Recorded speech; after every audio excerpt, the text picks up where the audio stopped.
Hello friends, welcome to my channel Payal's kitchen and home.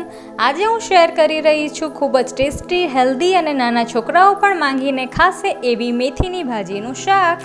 તો શાક બનાવવા માટે મેં અહીં કઢાઈમાં 2 પરી જેટલું તેલ એડ કર્યું છે. હવે તેમાં અડધી ચમચી જેટલા રાઈના દાણા એડ કરીશું.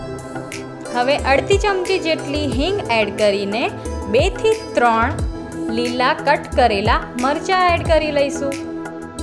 હવે આદુ લસણની પેસ્ટ એડ કરવાની છે અને તેલમાં એને બરાબર સાંતળવાની છે, જેથી લસણનો કચાસવાળો સ્વાદ નીકળી જાય. અહીં અમે રીંગણ બટાકા લઈને ધોઈને સમારીને રાખી લીધેલા હતા, જેને એડ કરીને ફેરવી લઈશું. હવે થોડું સોલ્ટ એડ કરીને ફરીથી ફેરવીને થોડું વોટર એડ કરી લઈશું. ત્યારબાદ કઢાઈને કવર કરીને 5 મિનિટ સુધી બટાકાને ચડવા દઈશું.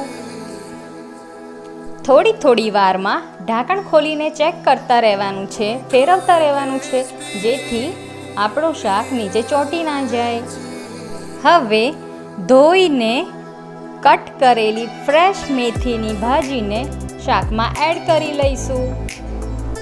મેથીની ભાજીને રીંગણ બટાકા સાથે સારી રીતે મિક્સ કરી લેવાનું છે અને તમે જોશો કે મેથીની ભાજીમાંથી પાણી છૂટવા લાગશે.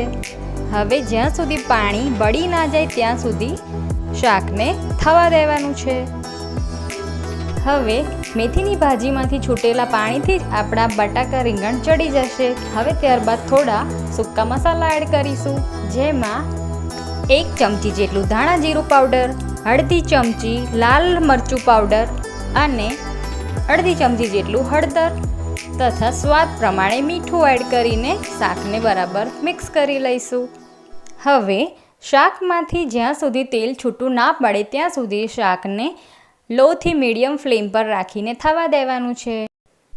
હવે તમે જોઈ શકો છો કે આપણા મેથીના શાકમાંથી તેલ છૂટું પડતું દેખાઈ રહ્યું છે, મતલબ આપણી મેથીની ભાજીનું શાક થઈને તૈયાર છે. મેં અહીં આ શાકને રાગી અને ઘઉંના મિક્સ લોટની રોટલી સાથે સર્વ કર્યું છે. તમે આ શાકને બાજરીનો રોટલો, મકાઈનો રોટલો, જુવારની રોટલી સાથે સર્વ કરી શકો છો. કમેન્ટ કરીને જરૂરથી જણાવજો કે રેસીપી કેવી લાગી. ત્યાં સુધી ટેક કેર.